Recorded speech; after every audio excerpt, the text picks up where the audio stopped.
Bay and Michelle by Regina Freedman.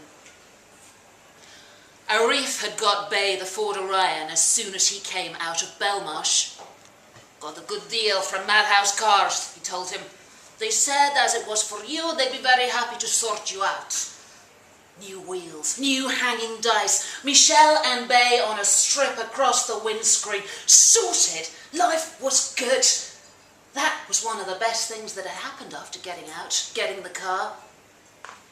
You want the job? Asif had asked on the Friday. I got the passenger wants to go Heathrow. That had been wicked. Watching the planes land, a free man. We'll go on a plane one day, baby, he told Michelle. We'll go Corfu, take your kids if we're allowed. We can be like normal people, she'd said. You can drive me up Southend and wear your dark glasses like the Blues Brothers. Bay was pleased he was home. He could paint the flat, make enough money to buy some gear, and have sesame prawns every Friday. Things were really looking up. I need you to do a pickup, Asif said on Sunday morning. Shouldn't take long, it's local. Bay wasn't keen on this part of the job, getting up early. He would be wasted from the night before. Saturday night, lots of spliff, cider and jiggy jig. Last night Michelle had been gagging for it. You've been away too long, she said. He wasn't complaining. Besides, he wanted a baby, a boy. He'd be a brilliant dad. Not like his own, beating him up, smacking him in the face every time he did something wrong. He wouldn't lay a finger on his own child. No way. For Christ's sake, Bay, Michelle had said, I've been sterilised, remember? He was sure they'd be away. You want to come with me? He asked now. It's just to pick up a parcel, and then we could come straight home. You can do some dirty dancing for me later. What sort of parcel? Said Michelle. Fuck knows. Be careful, Bay, I've only just got you back. He wasn't scared. You couldn't be in this part of the manor. Anyway, Asif didn't deal in real drugs. Just a bit of weed, it'd be fine. The Old Kent Road was quiet. Not a lot of people were out that Sunday morning, apart from the drunk lying in the doorway of the Dun Cow. Bay motored past his old haunts. Mustafa's Best Kebab, the Red Rooster Cafe, and his favourite, Graceland's Palace. He slowed down, taking a look at the faded pictures in the plastic display unit. He smiled at the photograph of Paul Hugh, London's first and only Chinese Elvis. Bay had been there once. It had been the best night of his life. He'd actually stood up and sung Hound Dog with Elvis until being rudely asked to leave. He'd promised to take Michelle there one day. Take this to 104 Clayton House on the Haygate, Asif said from the front door of his flat. He passed Bay a blue plastic bag containing a brown paper package. You can't miss it, it's the only one not boarded up. Bay hoped it wasn't anything too illegal. He didn't want to take the risk. He was going straight and he was pleased to be home. There was no way he was going back inside. It was sunny and cold. The best type of weather for an early morning ride.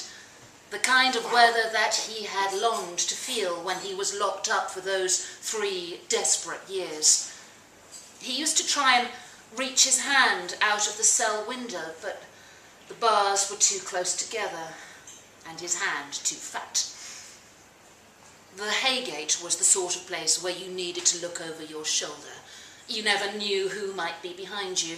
A kid with a knife, a copper, a skaghead. This was a dangerous part of the manor. The law was always tucked away on the lookout. He turned into the parking area and stopped in front of the stone stairwell of Clayton House and sat for a moment looking up at the concrete warren. The car park was deserted, and he hoped the car would be safe.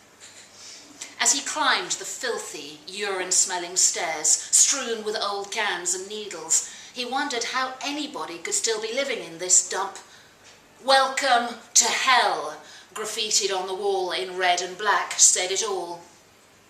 As he reached 104, he heard the slamming of metal shutters and a distant baby screaming. A scrawny, yellow-haired young woman wearing a dirty pink dressing gown answered the door. "Delivery," said Bay. She took the parcel and started to open it. He felt a sudden surge of excitement, reminiscent of all those times when he was doing something he shouldn't. "You wanna come in?" she asked. He hesitated. He wanted to. She looked like she was lonely, like she wanted to share a thing or two. But the words, "Be careful, Bay," resounded in his ears. "No thanks, love," he said. "I'm going home." Bay walked back down the stairs, taking them two at a time, checking nobody had spotted him. As he reached the car, he saw a man leaning against the door. Bay prepared his fist, something he hadn't done for a while. "What are you doing, leaning on my motor?" The man stared at him, holding his gaze for a few seconds. He put his hand in his jacket pocket. Bay wondered if it was a gun or a knife. He held his breath. "You got a light?" the man asked, pulling out a crumpled cigarette. "There ain't many people round here to ask. You get me?" "I haven't got one," Bay replied, his legs like jelly. "All right, man, no problem. You have a good day, yeah?" The stranger moved on. Didn't look back. Bay was relieved to get back in his car. He wouldn't risk doing this sort of delivery again. He knew it was nothing compared to the armed robbery that put him away, but he'd tell Arif it wasn't safe.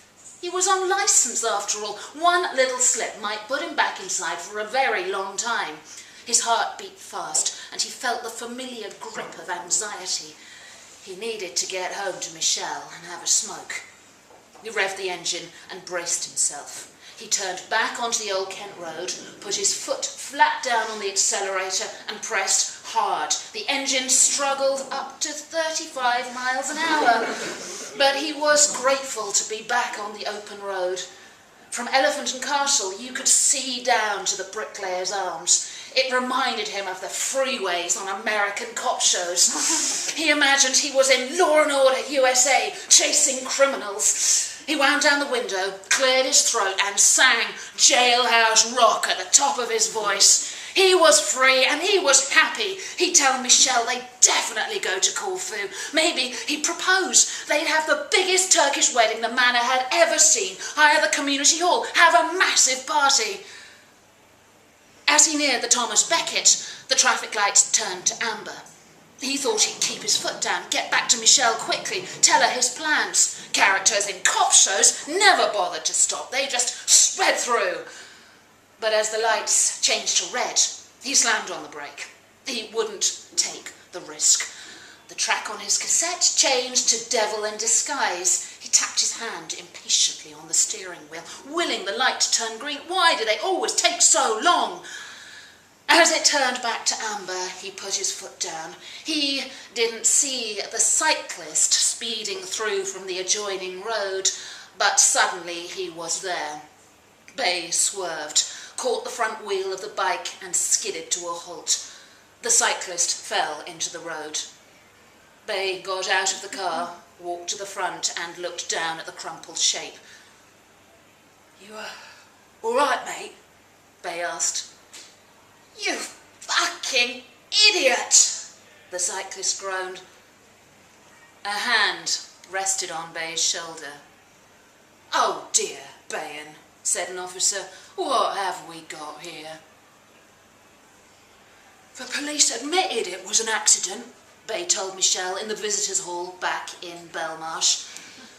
"He'd shot the lights. I didn't stand a chance."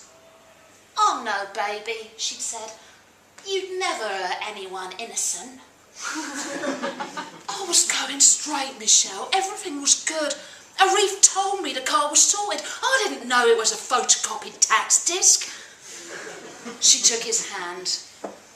"Now I'm back in here. Don't think I'll ever make it as a dad."